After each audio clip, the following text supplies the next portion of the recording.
बिस्मिल्लाहिर्रहमानिर्रहीम। आज जो हम इस टॉपिक को डिस्कस कर रहे हैं इस सारी प्रेजेंटेशन में, that is about the reticular system and the limbic system.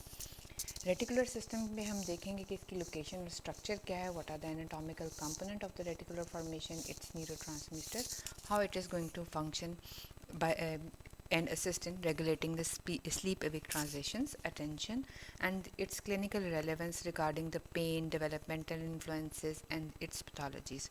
How it is going to mediate, control the consciousness and disorder associated, and the sleep pattern awake disturbances, and its control over that part. अच्छा, ये है क्या चीज़? Reticular formation. As the name indicate, what does the reticular exactly mean? Reticular का मतलब होता है एक डिफ्यूज सा नेटवर्क, एक जाल सा, एक नेटवर्क है वेगली डिफाइंड न्यूक्लियाई का। ठीक है जी, कि ये कोई भी न्यूक्लियस जो है वो वेल डिफाइंड नहीं है, बल्कि एक जाल सा बुना हुआ है जो कि बहुत वेगली डिफाइंड न्यूरॉन्स हैं, उनकी नर्व सेल्स हैं और उनके लंबे लंबे न्यूरॉन्स के एक्सॉन्स हैं। तो अगर हम इसकी डेफिनेशन देखें तो according to the definition, reticular formation is diffused and ill defined mass of the nerve cell and fibers, forming an ill-defined meshwork or the reticulum in the central portion of the brain stem। यानी अगर हम देखें तो mainly ये कहाँ पर located है? इसके मेनली जो न्यूरॉन्स हैं, they are basically located in the brain stem.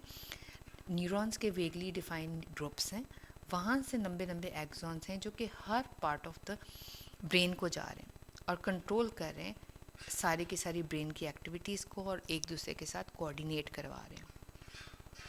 अगर लोकेशन देखो तो these are basically located in the, कह लो कि स्ट्रैटेजिकली अगर हम ये कहें कि ये प्लेस्ड हैं एक ऐसी जगह पर जहाँ से ये सारे के सारे जो हैं पोर्शंस ऑफ द ब्रेन को, चाहे वो थैलेमस है, हाइपोथैलेमस है, कॉर्टेक्स है, लिम्बिक सिस्टम है, सेरिबेलम है, स्पाइनल कॉर्ड है, ईयर है, आई है, यानी हर पार्ट ऑफ द ब्रेन को जो है ये वहाँ से फाइबर्स दे सकते हैं और अपना इन्फ्लुएंस कर सकते हैं। इसलिए इसको रेटिकुलर फॉर्मेशन कहा गया है कि it is a network that is controlling the entire activity of the brain.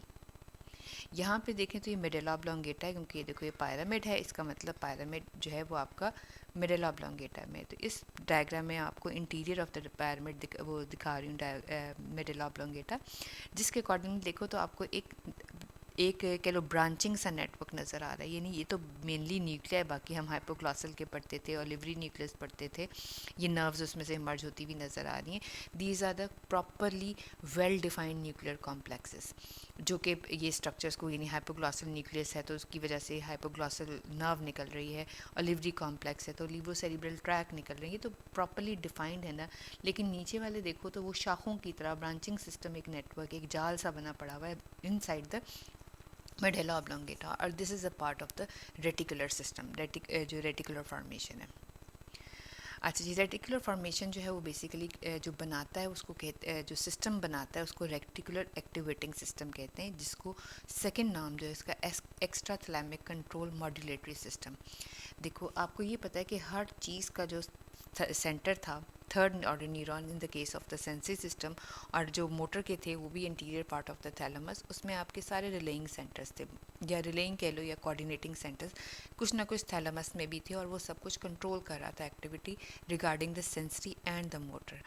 लेकिन अगर अपार्ट फ्रॉम द थैलेमस जो अदर चीज़ कंट्रोल कर रही है, हाइपोथैलेमस भी कुछ हद तक कर रही है, और एक्स्ट्रा थैलेमिक जो हम कहेंगे कि थैलेमस या डायनकैफ्रॉन के बाहर जो चीज़ें कंट्रोल हो रही हैं बॉडी की, that is mainly by the reticular activating system.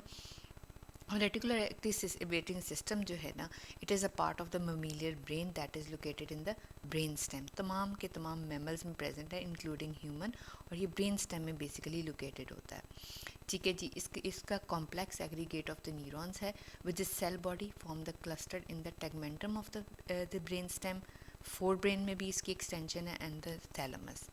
It is known as reticular because it is diffused multipolar synapses and interconnected, कि जाल की तरह इंटरकनेक्टेड है।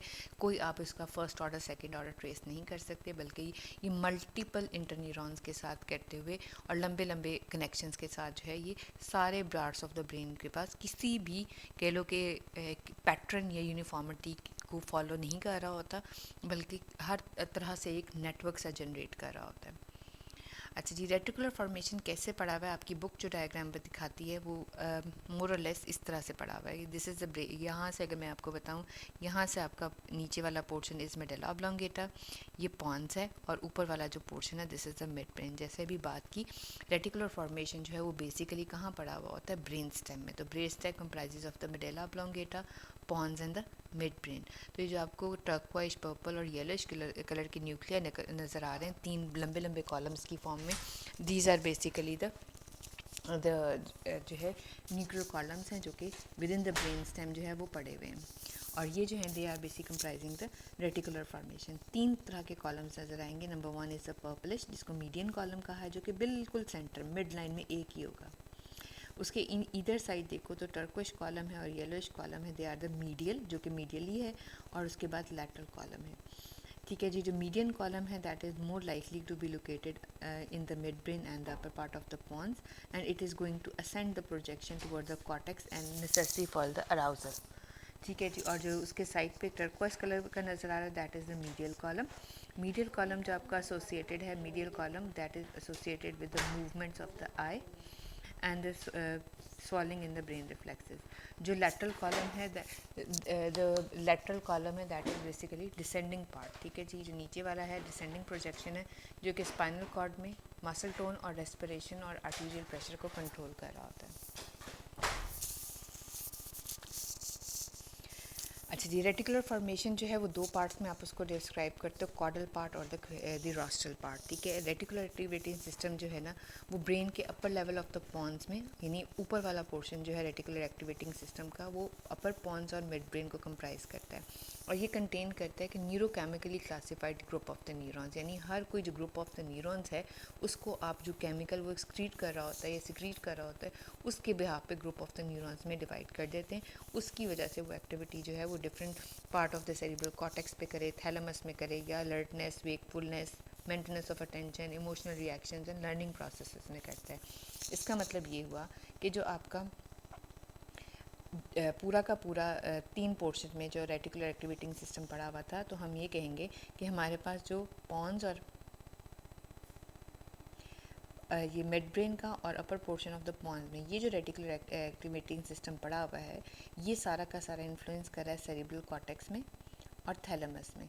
जब ये सेरिब्रल कॉर्टेक्स और थैलेमस के ऊपर एक्टिवेट करता है ना सिस्टम को, उसकी वजह से क्या होता है कि हमारे हायर मोटर फंक्शंस जो हैं, हायर जो मेंटल फंक्शंस हैं, जिसमें हम अलर्ट हो सकते हैं, वेकफुलनेस है, मेंटेनेंस ऑफ अटेंशन है, इमोशनल रिस्पॉन्सेज टुवर्ड्स स्टिमुलाई है, ठीक है, लर्निंग प्रोसेसेस, ये सारे के सारे चीज़ें अपर पोर्शन जो है, रॉस्ट्रल पोर्शन जो है वो कर रहे होते हैं बाय सिक्रीटिंग द न्यूरोट्रांसमीटर्स।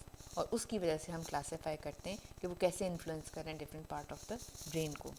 और जो डिसेंडिंग पोर्शन हैं, यानी जो ये नीचे वाले पोर्शन है, lower part of the pons and lower part of the ये medulla oblongata, it has influence on the lower portion. Lower portion कहाँ पर जाएगा?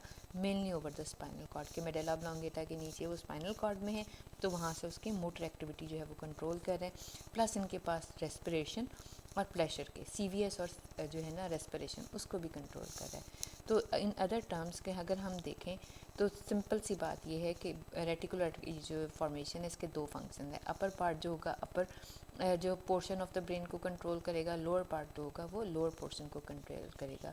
लोअर पोर्शन में आपके पास स्पाइनल कॉर्ड है तो मोटर सिस्टम आ जाएगी, और उसमें BP और उसके बाद रेस्पिरेशन आ जाएगी। इसमें हर सारे के सारे function, wakefulness, attention, emotional, learning, ये सारा कुछ जो है वो अपर पार्ट की कंट्रोल में आ जाएगा।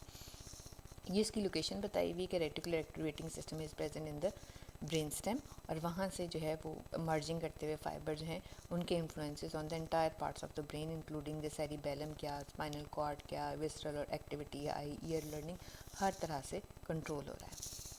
ये वही न्यूक्लियर दिखाए में, ये आपकी बुक की डायग्राम है जिसमें आपको उन्होंने बताया कि मीडियन कॉलम में प्रेजेंट है, मीडियल और लैटरल 3 कॉलम्स में ये मैश वर्क बनाए हुए हैं, नेटवर्क बनाए हुए हैं। ठीक है जी, और ये लोकेटेड है, ये वाला आपका पोर्शन जो है this is a portion of the medulla oblongata, ये पॉन्स है, और ऊपर वाला पोर्शन मिड ब्रेन में।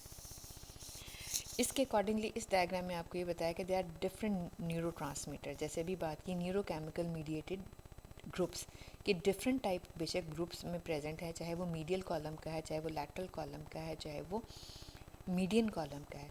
तो हर टाइप ऑफ द न्यूरॉन जो है वो एक ही तरह का न्यूरॉन जो है न्यूरोट्रांसमीटर सिक्रीट नहीं कर रहा, बल्कि उसके पास डिफरेंट टाइप ऑफ द देखो ग्रुप्स हैं, जिसमें ब्लैक भी ट्रायंगल है और रेड भी ट्रायंगल है कि it has got both the type of the neuronal activity, epinephrine भी और नॉन एपिनेफ्रिन भी, सेरोटोनिन भी सिक्रीशन भी हो सकती है।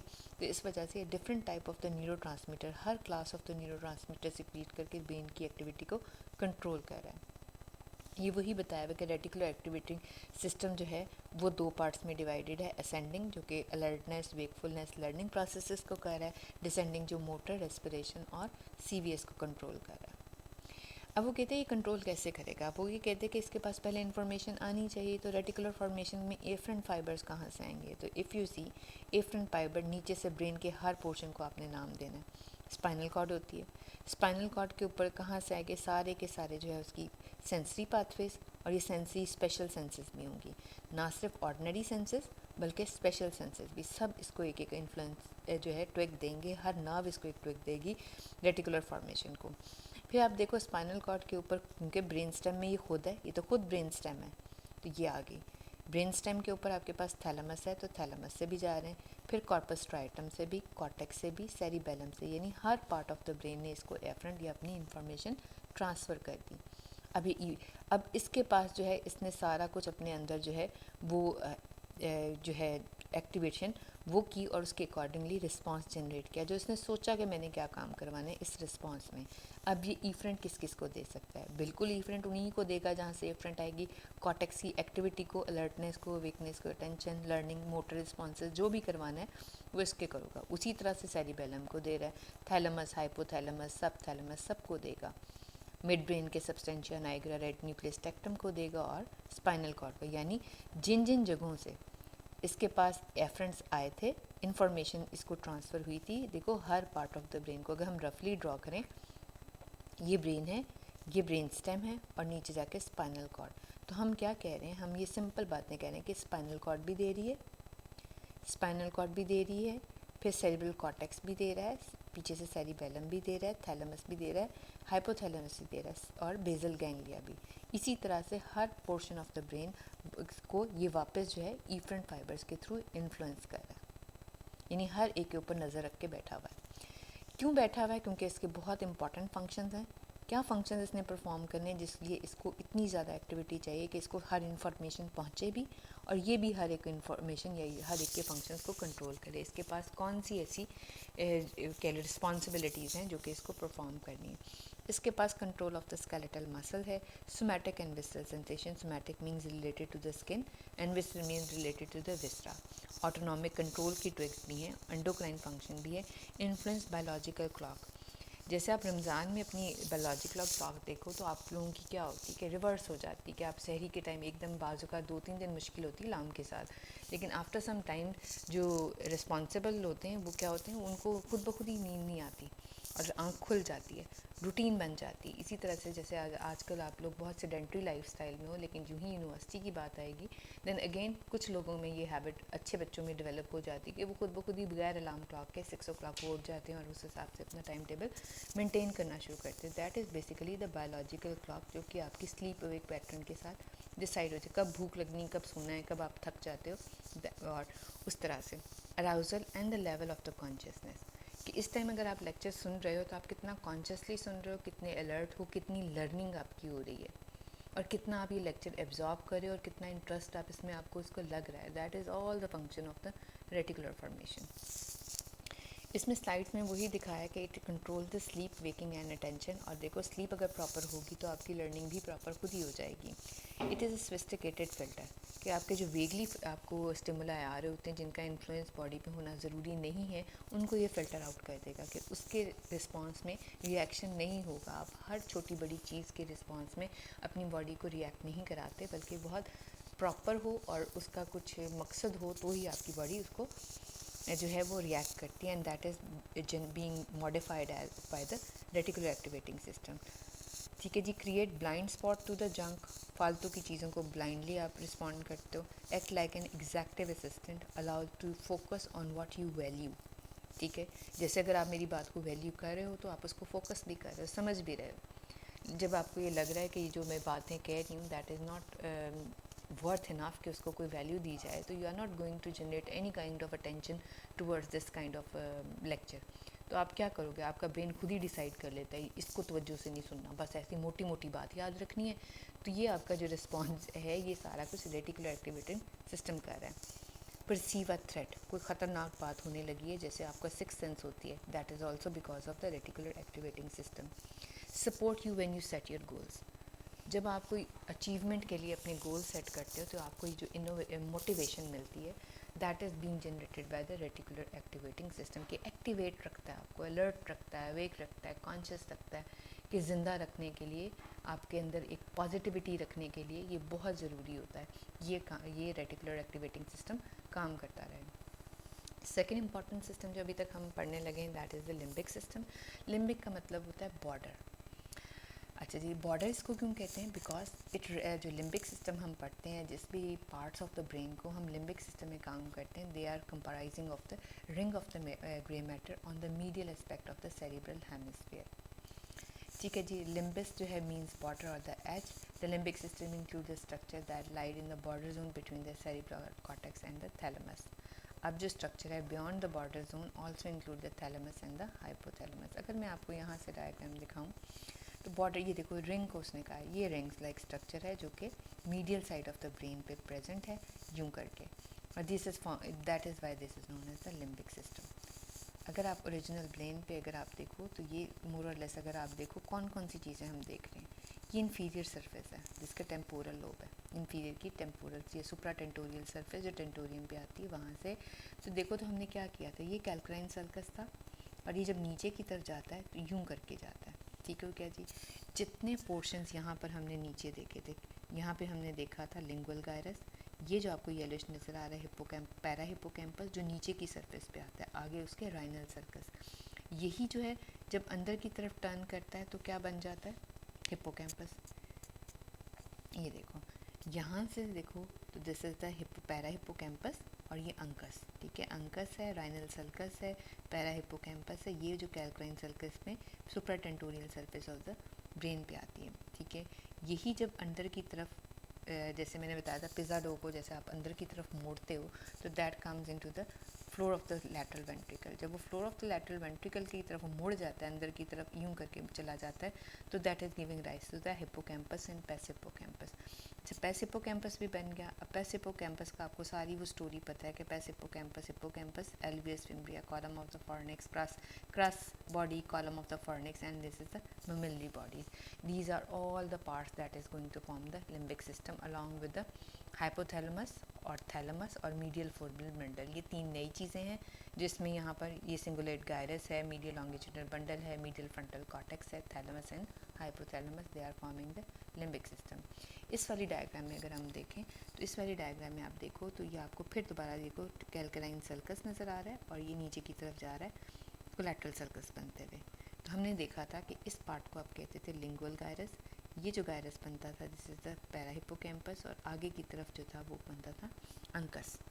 ठीक है, इसी को जब वो अंदर की तरफ रोटेट होकर अंदर की तरफ मुड़ जाएगा ग्रो करते हुए, तो आपको अगर देखो तो इस डायग्राम में अब क्या नज़र आ रहा है, अब पर्पलिश पोर्शन को देखो, तो पर्पलिश पोर्शन पे देखो तो पैस हिप्पोकैम्पस और पीछे की तरफ हिप्पोकैम्पस, और ये दांतों वाला जो साथ नज़र आ रहा है this is the dentate gyrus.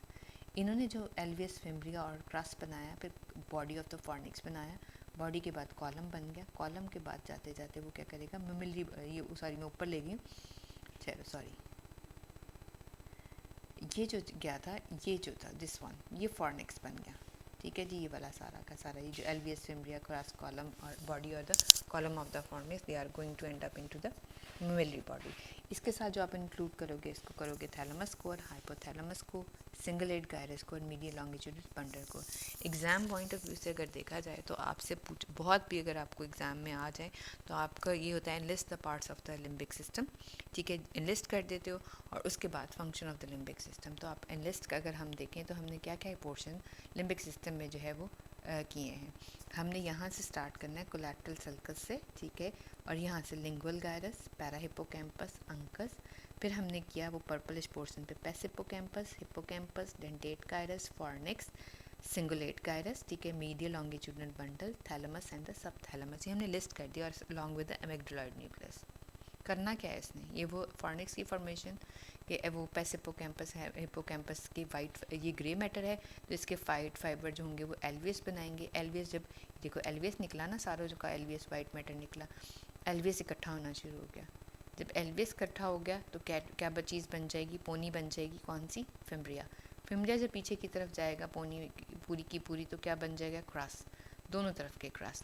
Crust जो ज्वाइन कर जाएंगे तो they are going to form the commissural type of the fibre, वो कहते हैं बॉडी, दोनों तरह की कनेक्ट हो जाएंगे, फिर वो अलग अलग अपनी डेस्टिनेशन में चले जाएंगे, तो they are going to form the columns, और कॉलम्स कहाँ एंड अप करें, ममिलरी बॉडीज़ पे। यहाँ पे भी वही है हिप्पोकैम्पस, और ये फॉर्निक्स, और ये जा रहा है उसमें ममिलरी बॉडीज़ में। ये इसमें पोर्शंस आपको डिफरेंट क्रॉस कॉलम और उसकी डायग्राम दिखा दी है। Functions of the limbic system, why the hypothalamus is control the autonomic nervous system and the endocrine system. It is going to most important के emotional behavior को control कर रहा है, which includes fear, anger and the sexual behaviors. Hippocampus ये आपके लिए बहुत important है. Hippocampus is concerned with converting recent memory to the long term memory. आपने मेरा लेक्चर पढ़ा है, इसके बाद मैं सुना है अगर तवज्जो से, और मैं आपको 10 MCQs दूँ इसके बाद, तो आप उसको करेक्टली कर लेते हो, ठीक है। लेकिन आफ्टर सम टाइम, 1-1.5 हफ्ते के बाद, या मैं 3-4 दिन के बाद दोबारा इसमें से कोई आपको एक क्वेश्चन दूँ या 2-3 चीज़ें पूछूं, तो आपको नहीं पता होता कि मैंने क्या बात की है, ये मैम क्या पूछ रही हैं।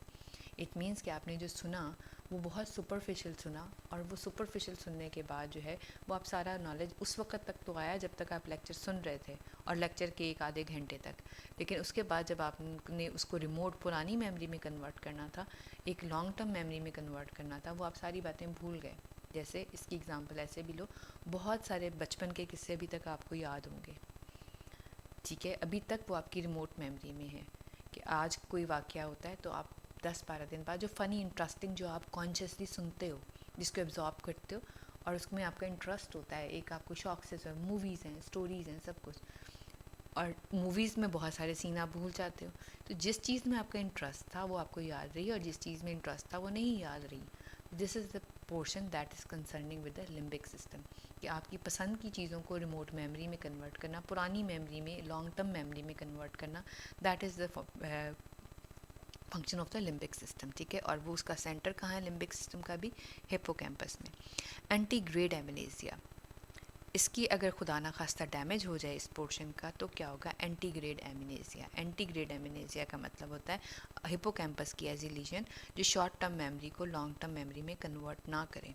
जैसे खुदा ना खास्ता इस डिज़ीज़ के साथ या इस डिसऑर्डर के साथ जो पेशेंट प्रेजेंट करते हैं, उनको जो भी फॉल की हिस्ट्री होगी, हाइपरटेंशन की history, what's ever will be the history, लेकिन उसमें जो आपका पॉइंट टू बी कंसर्न होगा, जो हिस्ट्री में आपका पॉइंट आपने नोटिस करना है, वो ये कि वो अपने बाबा जी हैं या यंग बंदा है, वो अपने बचपन के आपको सारे किस्से बताएगा, सारी चीज़ें बताएगा, स्कूल, कॉलेज, पाकिस्तान कैसे बना था, या कुछ जितनी भी एज के बाबा जी हैं, या आपको पुरानी बातें सारी बताएंगे। लेकिन once is come to the recent memory, बाबा जी चोट कैसे लगी थी, चोट के बाद कौन आपको हॉस्पिटल लेकर गया था, उनको इस किस्म की जो नई मेमोरी थी वो बिल्कुल भी नहीं रहेगी, कि जो रीसेंट मेमोरी है, बाबा जी आप हॉस्पिटल आए हुए, क्या मसला हुआ, उनको ये भी याद नहीं होगा कि मैं गिर गया था, मुझे चोट लग गई है, मुझे कोई चीज़ मेमोरी चाहिए। लेकिन अगर आप उनसे पूछोगे किस शहर में पैदा हुए, तो वो आपका स्कूल कैसा था, गांव कैसा था, वो आपको पिछली बात सारी बताएंगे, नई बात नहीं बताएंगे,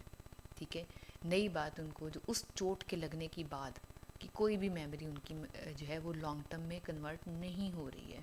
जैसे कि इस लेक्चर के बाद आपने ये लेक्चर भूल जाना है, उसी तरह से कह लो कि ये लॉन्ग टर्म मेमोरी में कन्वर्ट होगा या नहीं होगा, लेट्स सी। अच्छा जी, 2 type of the syndrome are associated with this. इसमें जो है number 1 is the Kluver Bucy syndrome. इसमें न्यूरो बिहेवियर जो सिंड्रोम कहते हैं, bilateral lesion of the medial temporal lobe, particularly the amygdaloid body. इसमें क्या होता है कि बिल्कुल इमोशनलेस, कोई फेस पे जो है एक्सप्रेशन नहीं होते। जैसे क्लास में आप बहुत सारी कभी कभी होता है कि बैठे हुए होते हैं बच्चे and they are totally fed up, कोई एक्सप्रेशन नहीं, समझ आ रही है नहीं आ रही, ये नहीं कि अच्छा एक्सप्रेशन ही हो, इवन कि बुरा एक्सप्रेशन भी नहीं होता, ब्लंटिंग ऑफ द एक्सप्रेशन, हाइपरफेजिया, बहुत खाना खाते हैं ये लोग, हाइपर ओरलिटी कि ये हर चीज़ को examine the subject objects orally, मुंह में डाल के जो चीज़ें देख रहे होते हैं। हाइपर मेटामॉर्फोसिस कि अटैच जो है an irresistible impulse to the attend and react to the visual stimuli, यानी हाइपर रिस्पॉन्सेज होते हैं हमेशा। इनअप्रोप्रिएट या hyper sexual behaviour, visual agnosia या psychiatric blindness, inability to visually recognise the object, यानी उनको जो दिखा भी रहे हो आप कोई चीज़ वो भी नज़र नहीं आ रही होती है, वो कोई मतलब किसी चीज़ का कोई इंटरेस्ट नहीं है और बहुत हाइपर रिस्पॉन्स है। That is basically a syndrome that is due to the damage to the amygdaloid nucleus, और इसको क्लूवर-बॉसी सिंड्रोम कहते हैं। कॉर्साकॉफ सिंड्रोम ये बाहर की कंट्रीज़ में बहुत मतलब कॉमन है। क्यों है? Because it's a deficiency of the thiamine, और थायामीन के साथ क्यों है? क्योंकि बाहर के कंट्रीज़ में आपको ये पेशेंट मिल जाते हैं। क्यों मिल जाते हैं? क्रॉनिक अल्कोहल अब्यूज़ की वजह से, ठीक है, या गैस्ट्रिक कार्सिनोमा या हीमोडायलिसिस पे पेशेंट हो। नंबर 1 आप यह देखो तो वो कह रहा है कि क्रॉनिक डिजीज़ हैं, चाहे वो रिलेटेड टू GIT हैं, ठीक है, चाहे, लेकिन मोस्ट इम्पॉर्टेंटली किसी भी वजह से वो विटामिन B12 की डेफिशिएंसी हो रही है, और वो मोस्ट जो कह लो कि अगर क्रॉनिक डिजीज़ नहीं भी हैं तो क्या है, अल्कोहल पीने की वजह से। इसमें कौन सा स्ट्रक्चर डैमेज हो जाता है? Memory bodies, dorsomedial nucleus of the thalamus. Symptom क्या होगा? वही याददाश्त की कमज़ोरी, amnesia, confabulation, attention deficit, disorientation, vision